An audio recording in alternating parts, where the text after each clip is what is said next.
böyük sənətkarların verdiyi qiyməti mən görmüşəm. Böyük sənətkarlarımız verdi buna qiymət. Vəssalam.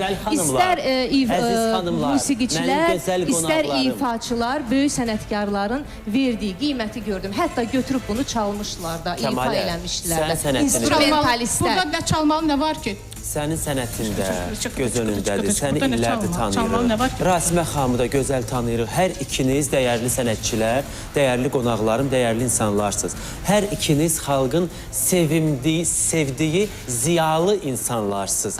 Heç birinizə yaraşmır, canlı yayında oturasınız. Kiminsə hesabına, qohum, tanış hesabına gəlib bu səhnədə oturmamışam. Mən illərlə cırmaq öz hesabıma gəlib bu yerlərə çatmışam və sənətimi də, mənim sənətimə kiminsə bugündən sonra dəyər, qiymət verməyinə heç bir ehtiyacım yoxdur Rasimə xanım.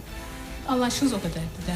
Əlbəttə, mənim anlayışıma sizin haqqınızda çox şeylər eşitmişim, amma inanmırdım. O dərəcədə olmaz. Biz buna klasik yanaşa bilmərik, klasik yanaşa bilmərik. Bu belə bir şeydə çıxmada oxuyur.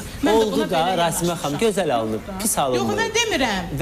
Mən demirəm ki, pis ifa eləyim. Uğurlu insanları çəkə bilməyən uğursuz insanlar var. Priçom uğurlu, sən mənim uğuruma... Mən elə bir yerdə gəlib, elə bir uğur qazandım ki, onu çəkə bilməyən çox insanlar oldu. Siz də onların bir qanadı. Yəni ki, bu klasik şairi, klasik yanaşma var da. Bunu filarmoniyada oxundu, səhnəsində oturub oxumaq olar. Məsəl üçün, yəni ki, öz... Bunu mən ayın 22 may Heydər Əliyev Sarayında oxuyacağım. Nə deyirsiniz? Gəlin növbəti burada.